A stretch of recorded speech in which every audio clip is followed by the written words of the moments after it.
자, 대한민국 임시정부의 국민대표회의를 볼게요. 자, 대한민국 임시정부 활동 내용은 이제 최근에 이제 문제가 나왔는데 여기에서 이제 살펴볼 것은 1920년대에서 30년대까지의 대한민국 임시정부 활동을 이제 볼게요. 최근에 이제 임시정부 활동 내용이 시험 문제 많이 나오잖아요. 자, 임시정부가 이제 건립된 것은 뭐냐? 사회운동의 기가 됐던 거죠. 사회운동 이후에 독립운동의 구심점을 마련하고 통합적으로 체계적으로 운동을 할 필요가 있겠다. 그래서 종전에 임시정부가 있긴 있었죠. 한 7개 정도 있었어요. 7개 정도에 있었던 임시정부도 하나로 통합을 하자. 그래갖고 이제 뭐냐면 임시정부가 수립이 되게 된 거죠. 1919년에요. 자, 그래서 이제 원래는 이제 그 대한민국 임시정부가 수립될 때 국호를 뭐 하려 할 것이냐. 그래서 조선하고 대한 이게 두 가지가 있었거든요. 근데 이제 논의하는 결과 대한으로 망했으니 대한으로 흥하자. 그래갖고 대한으로 결정됐다고 해요. 대한제국을 이제 계승했다는데, 근데 제국이 나오지 않고 이제 뭐라고 하냐면 대한민국이 하죠. 왜냐면 민자는 백성 민자잖아요. 이제 국민 민자. 그래갖고 이제 공화국을 뭐냐면 계승한다. 이런 공화국을 지지한다. 이런 것들을 이제 볼 수가 있겠죠. 그래서 이제 대동단결선을 제기로 해갖고 이제 그 뭐냐면 지속적으로 전체 운동의 통일적 지도 아래 외교 활동을 원활히 수행하기 위해서 만들었다. 이렇게 보시면 되겠죠. 자, 그 다음에 임시정부를 보면 대한민국 임시정부 이전에 그 8개의 임시정부가 있었어요. 7개 아니라 8개네요. 보니까 8개 임시정부가 있는데 노령의 뭐 대한국민회, 상하이 임시정부, 그 국내 한성 임시정부, 그 다음에 그 국내에서도 뭐 조선민국정부나 신한민국정부, 고려공화정부 등등 특보자 몇 개가 있었건데 그 중에 이제 제일 중요한 것이 3개가 있죠. 한성정부, 국내에 있는, 그 다음에 이제 상하이의 대한민국 임시정부, 연해주의 대한국민회, 이게 이제 3개가 이제 주요 있었고요. 자, 그래서 이제 논의 결태 그 뭐냐면 연해주의 대한민국민회, 그 다음에 이제 상하이의 대한민국 임시정부, 서울의 그 뭐냐면 한성정부, 이렇게 이제가 이제 주요 내용인데 법통은 어디에서 계승했죠? 법통은 한성정부에서 법통을 계승했죠. 이번에 시험 문제 나왔잖아요.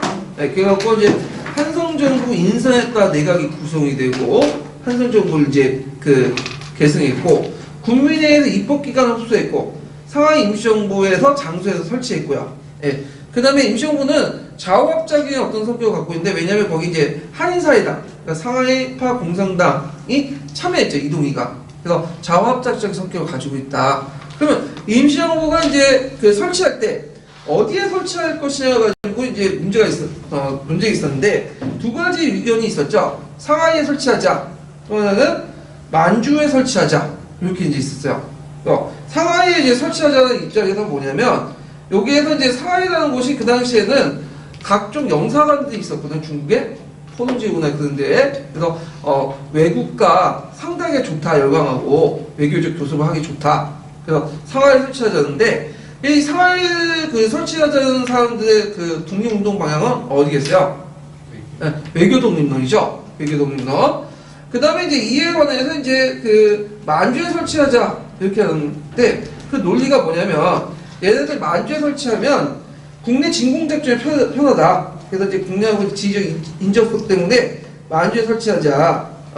그래갖고 이제 주로 그 뭐냐면 그 독립투쟁론, 그러니까 외교 무장 독립론을 지향하는 그런 사람들이 이제 했죠. 그래서 이렇게 대립되고 있었는데 한성정부와 상하이 임시정부는 외교 독립론을 지지했고, 그다음 대한국민의 무장 독립론을 지향을 했던 이렇게 해갖고 두 개가 이제 싸웠는데 결국에는 그 당시 이제 연해주에 있는 이동희 세력이 상하이 임시정부를 지지하면서 그 상하이에다가 임시정부를 설치하자. 그러면서 이제 임시정부가 수립된 거죠. 상하이에 위치는. 그래서 법통은 누굴 이었다고요? 한성정부의 법통을 이은 거죠. 예. 자, 그래서 이런 특징 때문에 그 상하이를 중심했기 때문에 당연히 임시정부 초창기 때는 무장 독립투쟁보다는 어디에 초점을 맞춰서 운동했냐면 외교 독립론에 초점을 맞춰갖고 운동을 했죠. 그 중심된 인물이 이승만이에요. 이승만. 자, 그럼 이승만 임시정부 체제를 좀 볼게요. 자, 임시정부 체제는 이제 대통령제하고 내각제가 이제 절충한 그 뭐냐면 대통령 중심제, 상권 분리한 민주공화정이 수립됐죠. 그래서 이제 대통령이 있고 행정권은 이제 공무원에서 기속시키는 그럼 이제 권력 구조를 만들었고요. 이승만이 대통령. 그래서 이승만이 대통령인데 이승만 왜 대통령을 이제 시키냐면 일단은 이제 이승만이 얼굴 마담하기 좋아요. 왜냐면 영어를 잘하니까. 지금도 그렇지만 영어를 잘하면 상당히 우대를 받거든요. 그러니까 영어를 잘하면 또 뭐냐면 외교 여체 뭐냐면 열강도 하고 또 뭐냐면 커뮤니케이션 하는데 되게 좋고 그리고 이승만 자체가 또 뭐냐면 대통령직에 뭐냐면 그 집차가 됐어. 그래갖고 예전에 이제 대한민국 임시정부에 이제 전에 상하이 임시정부 있었죠. 상하이 임시정부 때도 이제 원래는 제일 높은 집정관이라는 직함인데 이 집정관보다는 어디에 이제 그냥 자기를 이제 대내주고 이제 프레젠트 그래서 대통령이라고 했어. 그래서 거기 상하이 임시정부에서 그 칭호 쓰지 마라. 우리는 대통령 안 했다. 그런 지위가 없다. 그래서 계속 썼거든요. 그래서 그만큼 권력의 의지가 되게 강했다. 권력력이. 예. 그래서 하여튼 이승만을 대통령 시켜주자 해갖고 그냥 대통령 시킨 거야. 돈도 있고 하니까. 그 다음에 거기에 이제 이동희라는 사람 있죠. 이동희는 한인사회당 출신이죠. 4.18 공산당. 그래서 무장투쟁론을 주행했던 사람인데 이 사람들 이제 이동희를 또 참여시켰죠. 국무총리로. 그래서 이동희를 이제 참여시킨 건 뭐냐면 이동희가 이제 사회주의자이기 때문에 소련의 지원을 받을 수 있다. 코미텐의 지원을 받을 수 있다. 그런 아래 이제 이동희를 국무총리를 시킨 거죠. 그래서 이제 이걸 볼 때 이 임시정부는 좌우 연합적인 정부의 성격을 보고 있다는 거. 그 다음에 이제 입법기관 임시의정이 있었고요. 그 임시의정은 이제 오늘날 말하면 국회죠, 국회. 근데 이게 이제 그 지금처럼 국민 직접선거를 통해서 뽑은 게 아니라 그냥 임시로 구성됐기 때문에 임시의정으로 이렇게 했고요. 행정기관으로 공무원 이렇게 했어요. 그러니까 이제 사법이 있죠. 사법기관도 있고. 자, 그래서 이제 이게 상권 분리니까 민주공화정을 했고요. 자, 임시헌법을 만들었어. 헌법. 그래갖고 이제 그 임시헌법을 만드는데 이 임시헌법과 관련돼갖고 이제 몇 차례 개헌이 있었거든요. 1차 개헌, 2차 개헌, 3차 개헌, 4차 개헌, 5차 개헌까지 몇 차례 개헌이 있었는데 자, 이거는 뭐 제가 이제 별 중요하지 않을 것 같아서 뺐는데 여기 편집 과정에서 빠졌네요. 예, 요거는 건너뛸게요 그냥.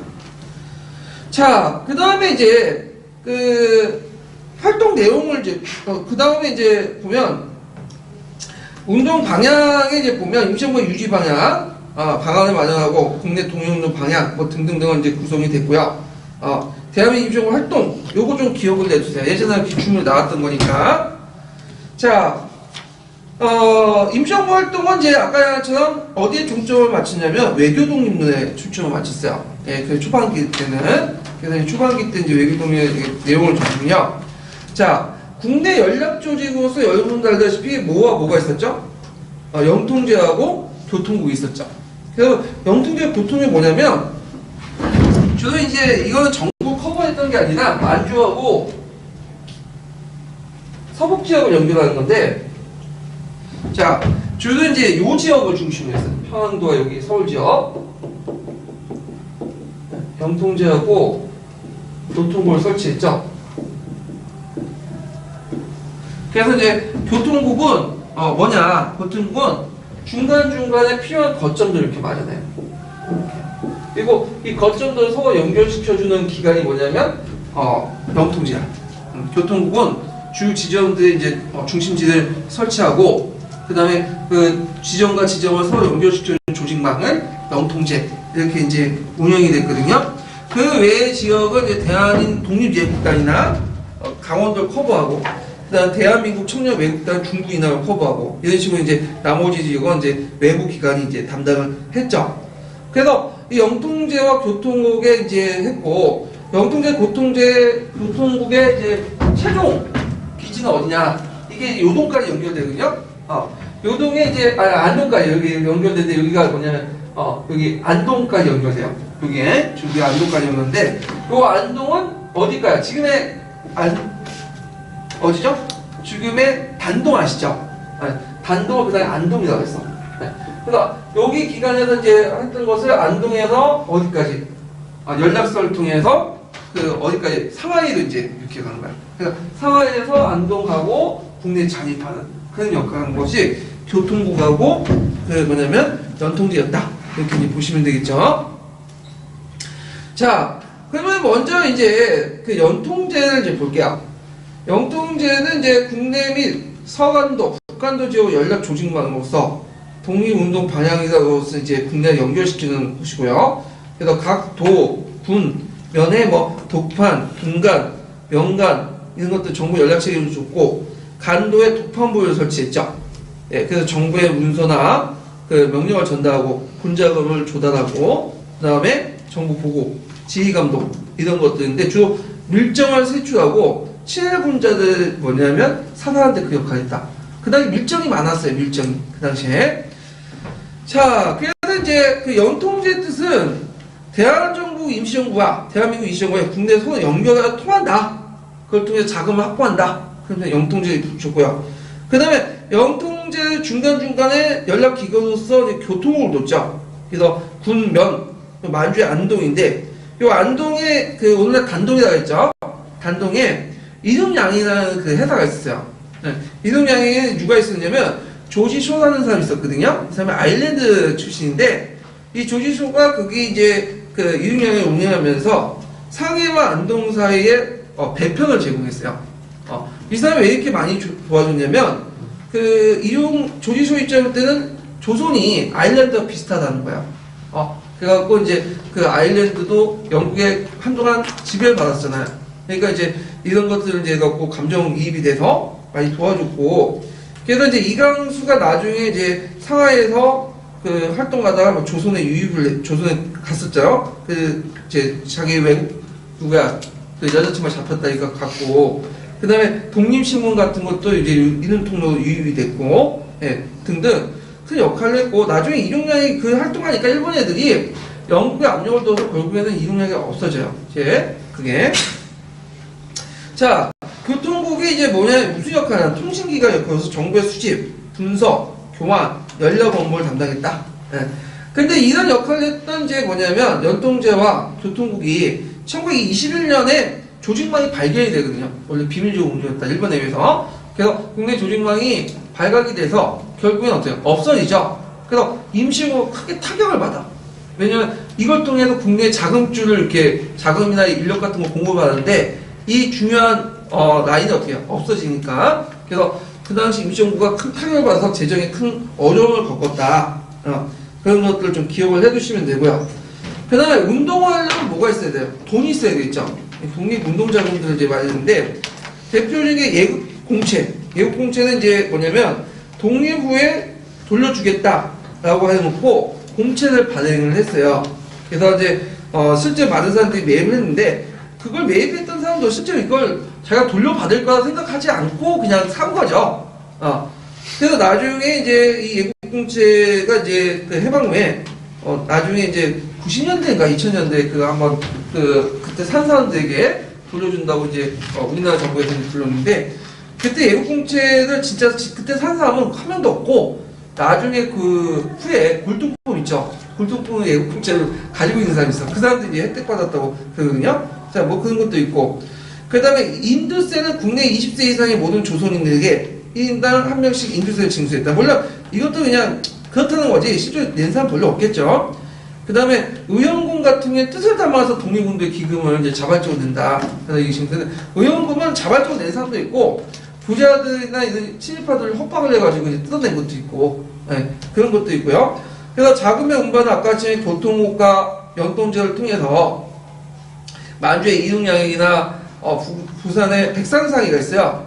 그래서 이제 백산상의 같은 경우에는 그 누가 운영했냐면 안희재라는 사람이 운영했거든요. 그래서 부산의 백산 안희재가 그 당시 영남 지방에 지주들 자본으로 성립한 회사인데 백사 무역 주식회사에 발전됐다고요. 그래서 이 안희재는 어떤 사람이냐면 그 대종교 신도예요. 그래서 회사 운영하면서 독립운동 자금 모집하고 그 다음에 이걸 또 임시정부에 전달해주고 그런 사람이 이제 했는데 이 사람이 나중에 이제 1930년대에 만주에 건너가지고 그 당시 이제 그 동경성에 이제 바대수도 동경성 예전에 바대 농장이나 바대 학교 이렇게 건설했다고 하고 있거든요. 그래서 요 사례에서 볼 수 있듯이 그 당시에 해사는 어떤 역할을 했냐면, 물론 다 그런 건 아니지만 일종의 뭐 독립운동 기지들, 그러니까 독립운동 단체 자금을 마련하는데 이용했죠. 그래서 일제가 해산령을 공포한 이유도 그 이유야. 왜냐면 그 중에 이제 뭐냐면 그 회사 중에 한국인 회사 중에 이런 그 역할을 했던 단체들이 회사들이 많기 때문에 나중에 그것을 알면 설립 인간을 취소시키려는 목적에서 그 당시 그 해사령을 공포한 여러 가지 이유 중에 하나였다. 이렇게 이제 보시면 되겠죠. 자, 그 다음에 군사활동을 보면 군사활동은 좀 상대적으로 뭐냐면 좀 취약했어. 그래서 그 당시에는 1920년대 같은 경우에는 독자적인 군대 조직을 가지고 있지 않았어요. 임시정부가. 그래서 우리가 이제 알고 있는 북로군정소군이나 그다음 또 그 북로군정 서구군정소군은 예전의 부대 있죠. 예전의 부대. 그러니까 예전에 독립운동 부대를 그냥 밑에 산하에 둔 거고, 독립적인 어떤 그 직하 부대 같은 경우에는 없었다는 거죠. 네. 그러니까 우리가 이제 알고 있는 뭐 아까쯤에 서구군정소고, 북로군정소고, 뭐 나중에 남만제 육군 참의부 이런 것들은 다 기존의 조직을 활용했던 거예요. 그래서 그 본격적으로 이제 그 임시정부가 직설군대, 그 직하부대를 둔 곳은 언제 때냐면 1940년이죠. 한국 강복군. 한국 강복군은 이제 임시정부 산하의 그 부대야. 그 밑에 부대야. 그래서 직속 부대도 이제 뒀다. 그 전까지는 그 외교 독립을 치중했기 때문에 그 독자적 군대를 가지고 있지 않았다는 걸 좀 기억을 해주시고요. 그러면 이제 임시정부가 이제 치중한 부분은 어디냐? 초기 때 외교 독립론 부분에 치중했기 때문에 외교 활동에 초점을 맞췄죠. 이승만 중심으로 해서. 자, 그래서 이제 그 외교 활동을 이제 보면요. 자, 첫 번째로는 목적부터 보면 강대구 외교관을 파견해서 그래서 파리 강화이나 워싱턴 회의 국제 독립 보장받으려고 했고, 국제 영역 가입을 시도했지만 결국 실패했다. 활동 내용을 보면요. 주 파리 위원부. 그래서 김규식 있죠. 아까 이제 김규식은 어디에 나왔던 거죠? 신한청룡단. 거기에 이제 그 밑에 들어가면서 파리 위원부에 활동하게 되고, 독립공고설 전체 한인 명의로 그 한인이죠. 한인. 한국인 명의도 이제 파리 강화에 제출했고요. 미국에서는 이승만 중심으로 해서 국민위원부가 만들어져요. 외교 독립운동을 제기했는데, 이들은 이제 그 국제연맹에 참가하고 한국 독립운동을 호소했다고 했는데, 그 뭐냐면 그 이승만이 호소하는 일도 있었고요. 필라델피아에 이제 서재피 한국통신부를 설치됐고, 그 다음에 이제 이런 내용들을 이제 활동했다 이렇게 보시면 되고요. 자, 교육과 문화활동을 보면요, 독립신문을 만들었어요. 그래서 대한민국이 임시정부 기관지로서 이강수가 주필했고 주연의 기재로 해가지고 국내의 어떤 동포들에게 이제 독립운동 소식을 알리고, 그다음 일제 만행을 폭로하기 위해서 그 독립신문을 만들었고, 이때 이강수가 와가지고 주필했다 활동하다가 나중에 돌아가게 되고 번져나게 되죠. 이거는. 그 다음에 사료편찬서가 있는데, 사료편찬서 예전에 한번 기출문에 나왔던 거예요. 예문에. 그래갖고 요때 이제 만든 책이 뭐냐면 그 유명한 박은식이 한국 독립운동 지열사예요. 예. 그 전에 한국 통사를 만들었고, 예. 그래서 이제 일제 조선사 평소에 대항해갖고 이강수 안창호가 설치했던 것이 사유편찬서다. 한일 관계 사유지로 가능하고 박은식의 한국 독립운동 지열사를 발간했다. 자, 그 다음에 이제 그 활동의 어려움 보면 20년대 초반에 아까 얘기한 것처럼 영통제 국통국이 조직 파괴해서 자금줄이 막히고, 또 그 모습이 국내 지원이 감소되고, 또 이제 얘기하자면 민족주의 지원과 사회주의 지원 간의 어떤 이념 갈등, 그리고 독립운동 강령을 둘러싸고 갈등, 이런 것 때문에 이제 점차 침체하게 돼요. 예. 그래서 이제 임시정부의 노선 갈등을 이제 볼게요. 이게 이제 국민대표회의에서 이제 표출돼 나가는데, 그 국민대표회의를 왜 개최했냐, 그 개최 배경을 이제 보면요, 이승만이 초창기 때 외교활동에 주력을 했죠. 그래갖고 그 외교활동에 이제 주력을 했고, 근데 이 외교활동이 제대로 됐으면 괜찮은데, 거기에 이제 태평양 회의나 그 다음에 파리 강화에서 실제로 민족자유주의에 입각해서 이제 파리 강화에 개최하고, 뭐 그 당시 또 뭐냐면 태평양 회의를 통해서 했잖아. 그래서 그때는 파견했어, 우리나라에서. 임시정부에서. 근데 그 강대국 때 그 소리를 들었을까요? 우리나라 소리를 안 들어주죠, 요구를. 그러니까 좌절하게 된 거야. 성과도 못 내고.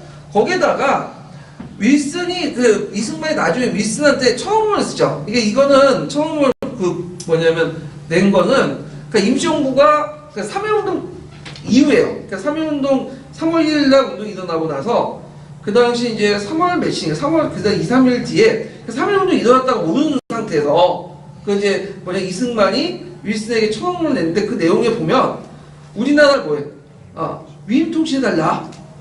그걸 낸 거야. 물론 이제 윌슨은 안 들어줬죠, 그거를. 근데 이게 안 알려졌다가 언제 알려졌죠? 요때 후에 알려지게 된 거야. 대한민국 국민대표회 개최할 무렵에. 그래서 이제 이게 알려지면서 이제 그 성과도 못 내고, 그 다음에 이승만이 이제 이런 것들이 이제 우리나라를 갖다 팔았다. 그래서 신채호, 박은식 같은 사람들이 이제 공격을 하게 되죠. 그래서 임시정부 안에서는 임시정부의 어떤 논의를 개혁을 못하겠다. 그래서 임시정부 밖에서 개혁을 하자.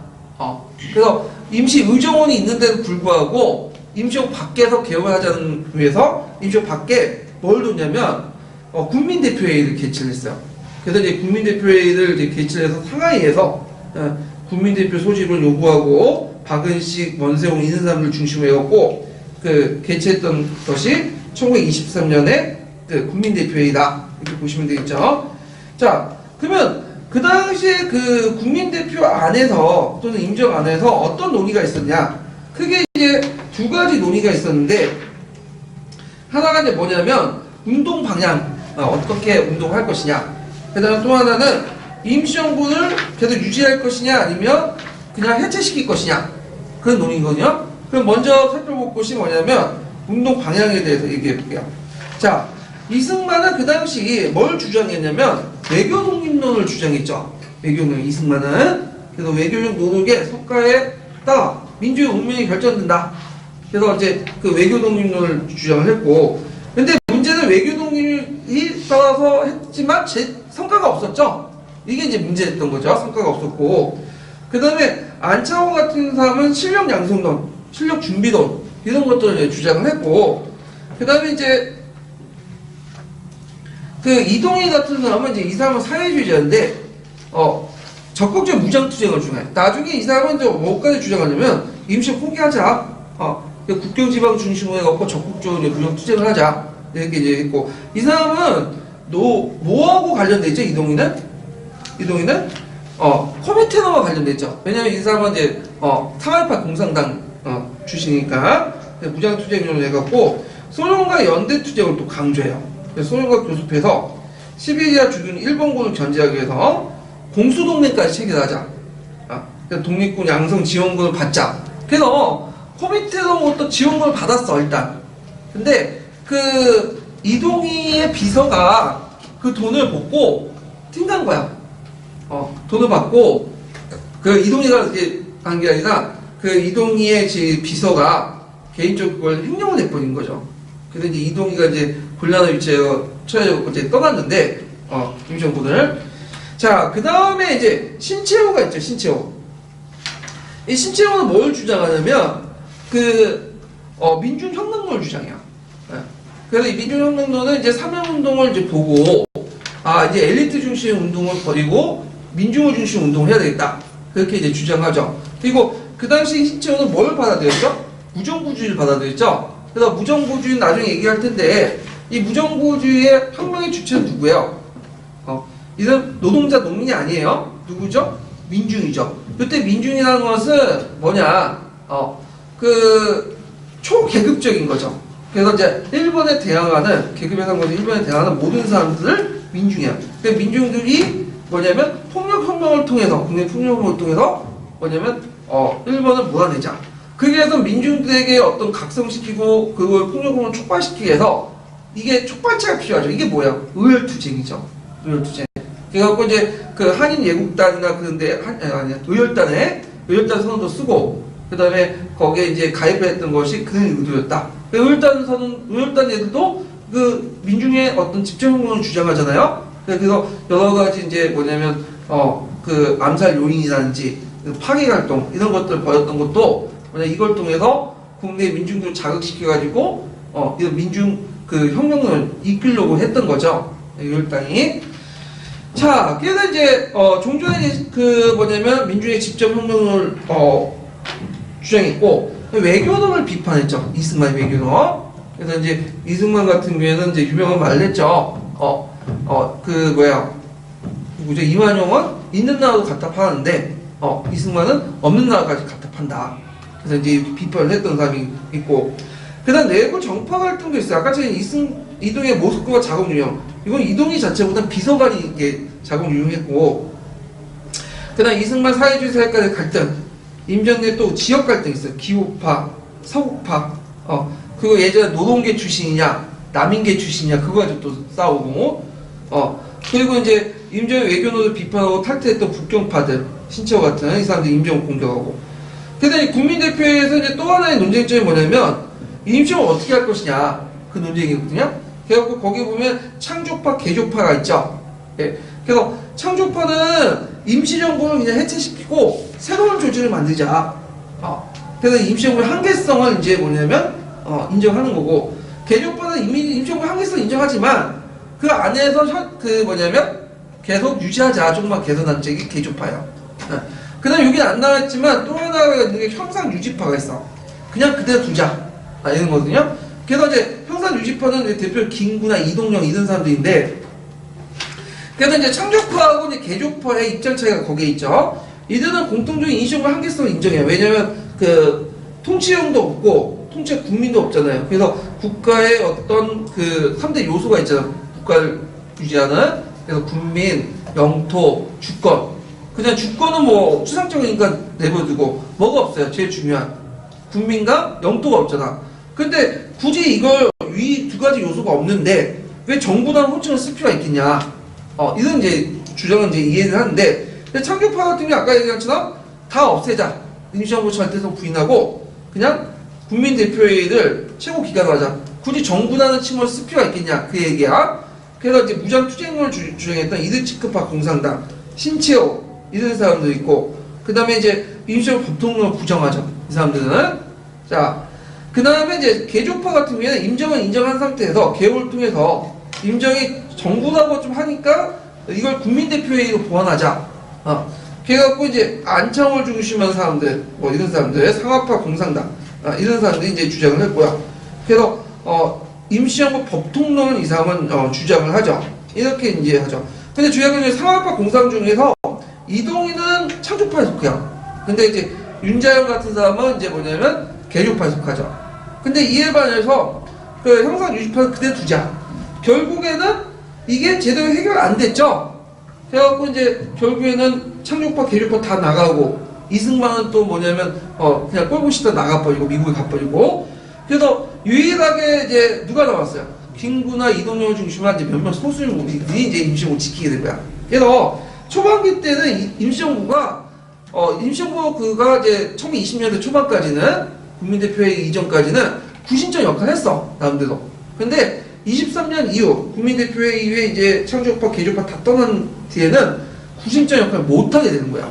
그러니까 일개 여러 독립단체 중에 하나로 이제 전략을 하게 되죠. 진구가 이제 뭐냐면 조성학이나 이런 사람들 소수 우리가 이제 이끄는 하나의 독립단체로 바뀌게 돼요. 예. 그래서 이런 침체기가 한동안 계속 되거든요. 거기다가 또 중국에서 무슨 사건이 나냐면 만보산 사건이 일어나. 이 만보산 사건이 뭐냐면 그 당시 만주는 일본에 이제 영향력 아래 있었는데, 우리 만주 군벌이 있었지만 만주 사변 이전이죠. 예. 만주 사변 이후가 있는데, 이 만주국 세우고 나서 이제 일본 애들이 그걸 통치한단 말이에요. 근데 이제 중국 애들 통치할 때 일본 애들이 앞장을 내세웠던 게 한국인이야. 조선인도 거기 만주에 많았거든요. 그래서 차별 정책을 해. 1등 국민은 누구죠? 일본인. 2등 국민은 조선인. 그 다음에 3등 맨 마지막 중국인, 만주인, 이렇게 이제 차별을 해요. 그래서 이제 있는 상황에서 그 당시 이제 한국인 농민들이 거기에 땅을 개간하다가 물길을 냈거든요. 물길을. 이제 농사를 좀 물이 필요하잖아요.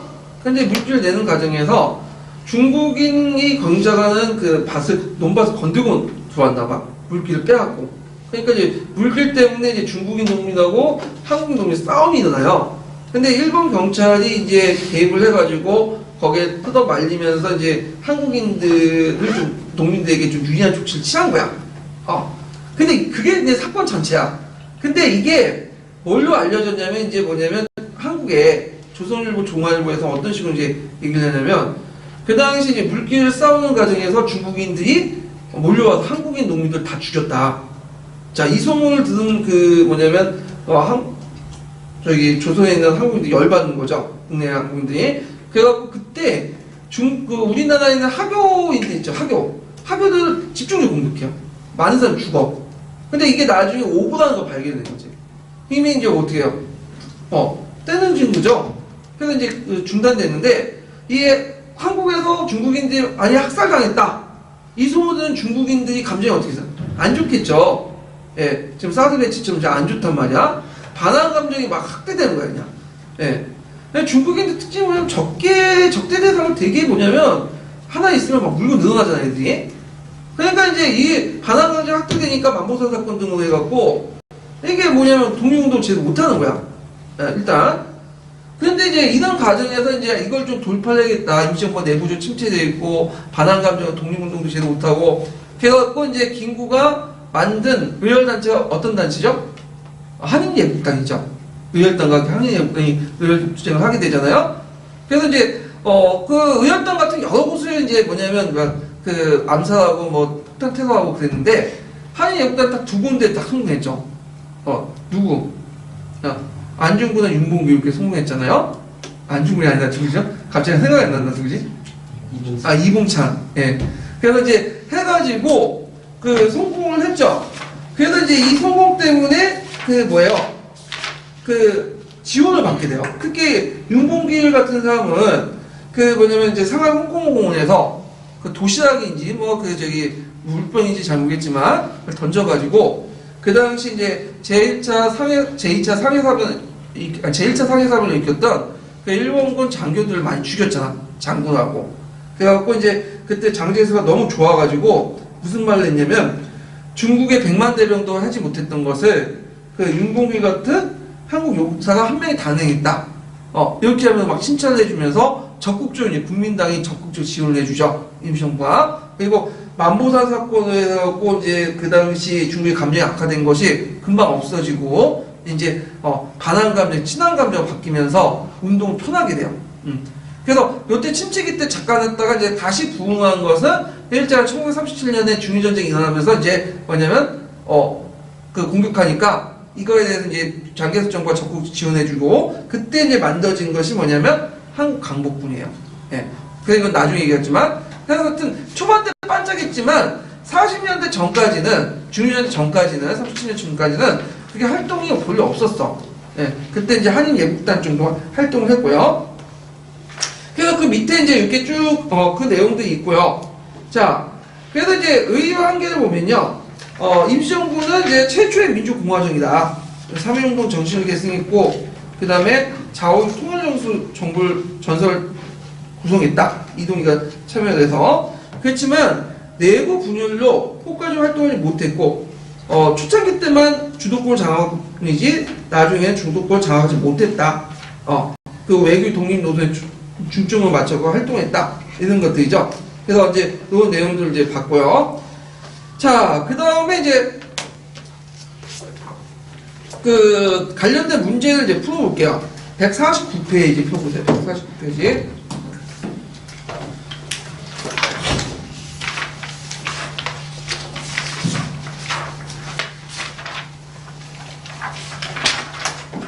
네, 149페이지 5번 문제 볼까요? 5번 문제.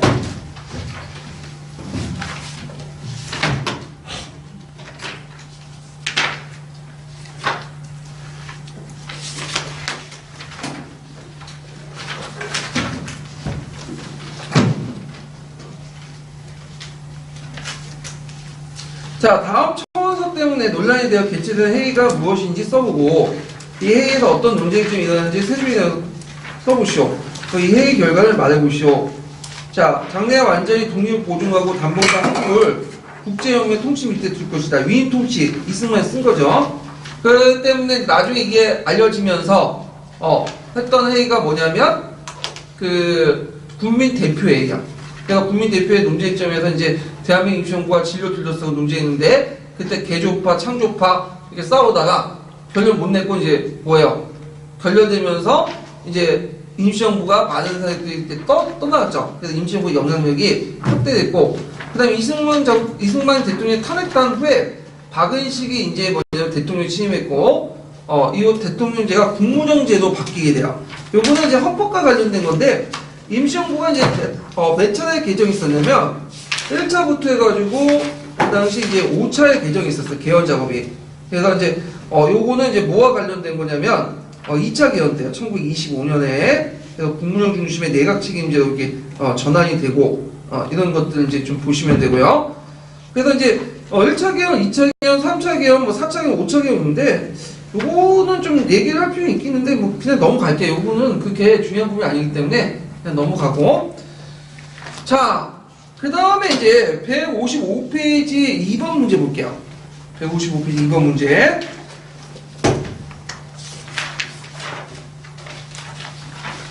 이번 문제 한 무슨 문제야? 23번 문제 보자, 23번. 155페이지 23번. 자, 여기는 이제 뭐와 관련된 거냐면, 임시정부를 어떻게 설립할 것이냐, 그와 관련된 건데, 그리고 이제, 국내 비밀행정조직, 영통제 교통국 관련된 거죠. 자, 대한민국 임시정부의 설치 장소가 만주안과 상하이안에 대립됐죠. 그래서 이제 그 줄을 안 쳤는데 좀 줄 좀 쳐주시고. 자, 거기에 이제 그 이유를 각각 써보시오. 자, 여기 보면 이제 만주안 같은 경우에는 뭐 때문에 무장투쟁론을 주장했던 사람들이 이제 했죠.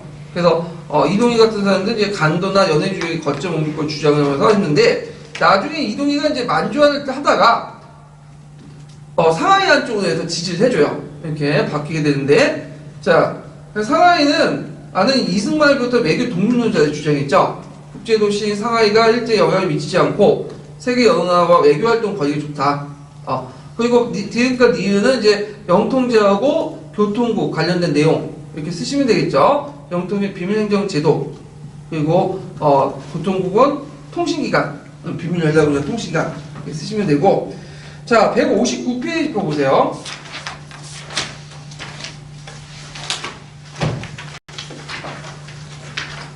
자, 159페이지에 보면 38번 문제가 있는데 38번 문제도 이제 그 뭐냐면 앞에 있는 거 비슷해요. 상하이 만주연해주 위건 임시정부 그리고 임시정부의 3개 쓰시오. 원래 그 임시정부 8개가 있는데 그 중에 제일 중요한 3개가 있는데 그거 암기해 두셔야 되겠죠. 그래서 이제 38번 임시정부 대한국민의회 연해주에 있는 거 한성정부 그 다음에 임시정부, 이렇게 상하이 임시정부 이렇게 구성인데 법통은 어디에서 계승됐다고 했죠?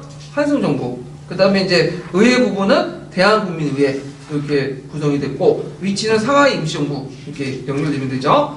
그래서 이제 임시정부는 지향하는 정치체가 뭐예요? 민주공화정이죠. 민주공화정. 3.1 운동 이후부터 아직 민주공화정 넘어가죠. 정치적인 지향 방법이. 자, 그 다음에 뒷장에 이제 39번 문제 볼게요. 자, 이건 임시정부 활동 내용 관련된 내용인데, 자, 영통제하고 교통국의 역할, 쓰시면 되고요. 그 다음에, 이때 이제 사회편찬소에서, 임시사회편찬소에서, 나왔던 책이 뭐죠? 박은식의 한국독립운동 지열사죠. 한국독립운동 지열사고, 그 다음에 외교독립운동 관련돼가지고, 그러니까 임시정부 초기 때 그 주력했던 독립방법이 뭐예요? 외교독립론이잖아요? 그래갖고 이제 외교독립론과 관련된 그 당시 임시정부 초창기 때 활동 내용을 보면, 자, 김규식을 정권 대상으로 임명해서 파리 강하이에 독립청원서를 제출하고, 워싱턴에서 국제회의 대표를 보내서 우리민주의 독립영망을 전달하고, 그 다음에 미국에서 구미위원부가 이성문의 중심으로 해가지고 미국 정부 상대로 외교 활동을 했죠. 근데 이게 성공했어요? 실패했어요? 성공하지 못했죠. 그래서 그 당시 강대국 때 어떤 그 논리, 의도를 파악하지 못했어. 우리가 뭐 미국이 민족 자결주의를 외치니까 그걸 도와줄 거라고 생각을 해갖고 그렇게 했는데 그게 안 됐던 거죠. 예, 그래서 이제 그것 때문에 또 내부 분열 때 생기는 원인이 됐는데 이런 것도 좀 기억을 해주시면 되고요. 자, 그러면 관련된 내용을 한번 볼게요. 그 임시정부 관련된 내용. 비상교과서 290페이지 정도 펴보세요. 290페이지.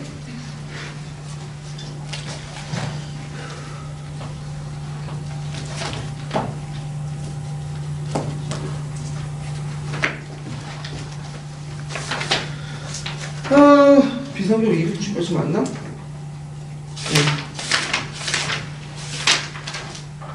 아, 291페이지네요? 아, 290페이지 맞다. 자, 290페이지, 그 임시정부 수익과 통합 부분 있죠? 요거하고, 그 다음에, 그, 대한민국 임시정부 활동, 그 다음에, 그 옆에 이제, 국민대표의 임시정부 변화 있죠? 세 개 부분, 각각 돌아가면서 한번 읽어보기로 하죠. 자, 첫 번째, 임시정부 수익과 통합. 누가요? 네. 3.1운동을 계기로 민족을 대표하는 임시정부가 여러 지역에 수립되었다. 연해주에서는 절로 한쪽에 중앙총회를 열고 이를 대한국민의회로 개편하였다. 국내에서는 13도 대표가 모여 한성정부를 세웠다. 상하이에서도 각지에서 모인 독립운동가들이 임시의정원과 임시정부를 구성하였다. 각지에 세워진 임시정부들은 모든 인민이 평등하고 인민에게 주권이 있는 민주공화정을 지향하였다. 여러 임시정부는 독립국가 건설이라는 공통된 열망을 바탕으로 빠르게 통합 논의를 전개하였다. 그 결과 한성정부의 강렬을 중심으로 새로운 정부를 조직하고 연해주와 상하이의 정부는 해산하기로 합의하였다. 통합 과정에서 임시정부를 무장 독립투쟁을 지도하는 데 유리한 연해주에 두어야 한다는 주장과 서구 열강의 조개 지역이 많아 외교 활동에 유리한 상하이에 두어야 한다는 주장이 맞서기도 하였다. 마침내 1919년 9월 이승만을 임시 대통령으로 하고 이동필을 국무총리로 하는 대한민국 임시정부가 상하이에서 출범하였다. 임시정부는 우리 역사상 최초로 3권 분립에 기초한 민주공화제를 채택하여 임시의정원, 국무원, 법원을 구성하였다. 예, 그 다음 분이 대한민국 임시정부 활동. 예. 임시정부는 독립운동 자금을 모으고 국내 항해 세력들과 연락하기 위하여 연통제와 대통령을 조직하였다. 연통제는 국내의 도읍 면에 설치된 비밀리에 조직으로 정부 문서와 명령들과 군자금 조달, 정보보고 등 임무를 맡았다. 교통부는 동식기관으로 정보 수집과 분석, 연락 업무를 담당하였다. 임시정부는 국외에 거쳐 동포들에게 독립공채를 발행하여 독립운동 자금을 모금하였다. 독립신문을 발행한 독립운동식을 제안했으며 임시자료편찬위원회를 두어 단일관계 사라지를 가능함으로써 독립의식을 높이고자 했다. 임시정부가 주력한 것은 외교활동이었다. 김규식을 정권대설에 임명하여 8대 강화에 의해 독립정원서를 제출하고 워싱턴 회의 등 국제회의 대표를 보내 그의 민족의 독립열망을 전달하였다.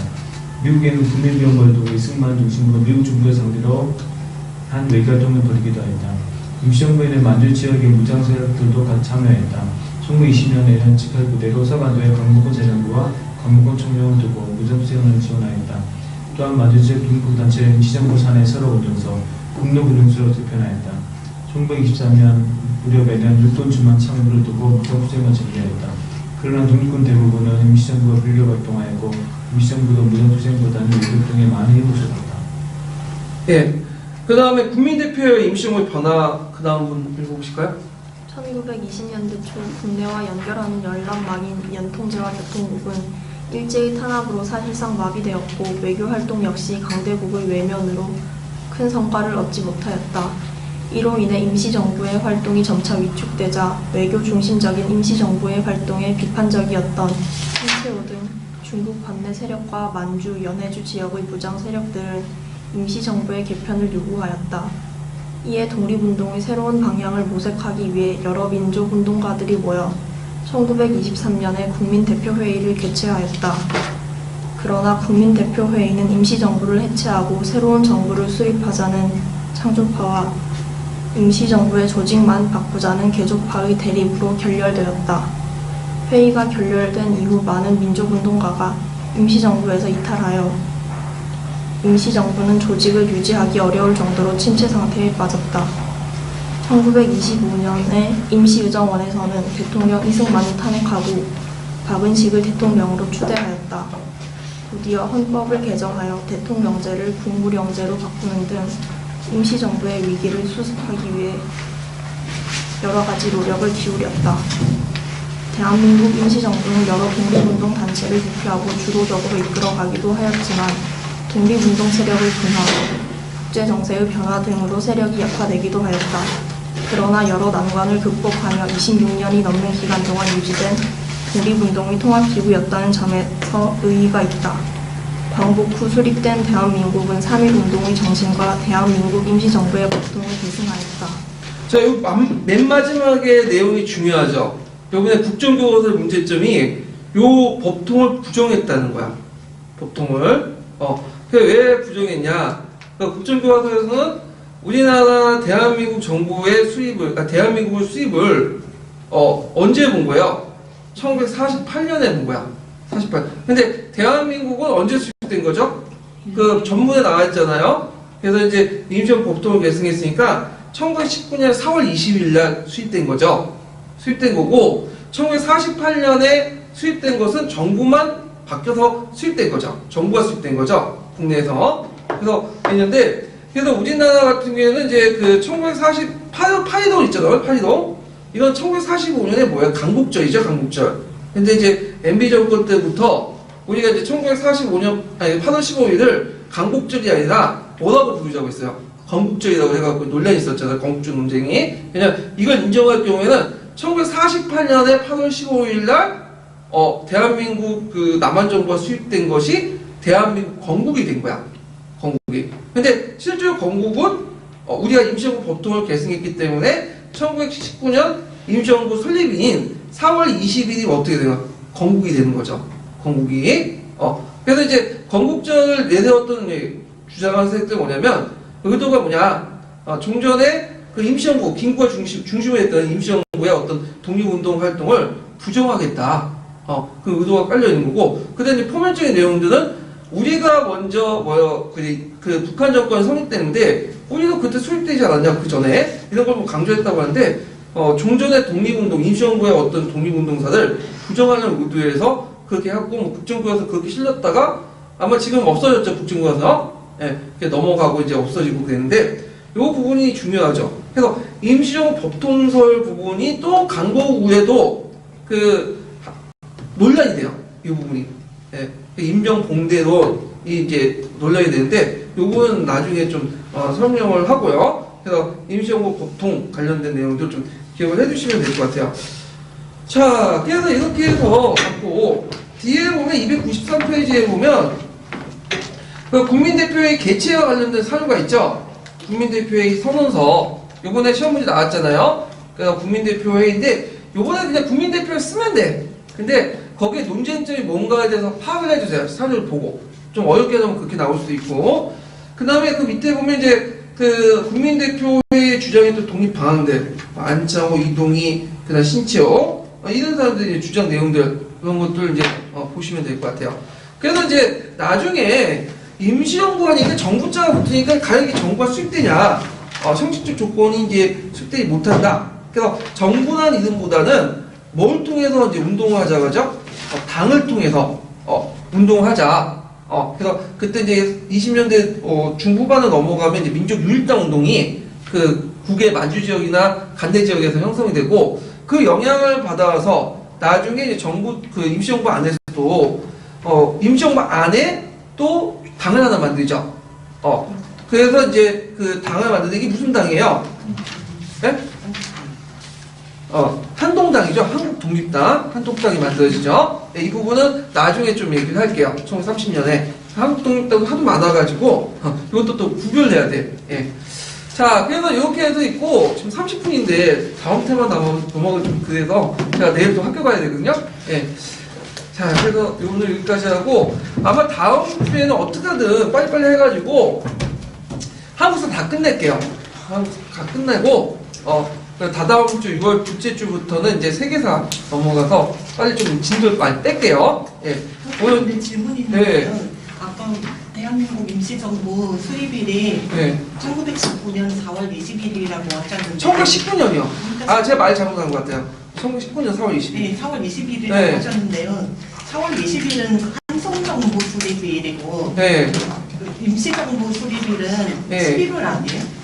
아 근데 그런 설도 있는데 대개 보면 4월 20일로 보는 설도 있어요. 임시정부 그 네?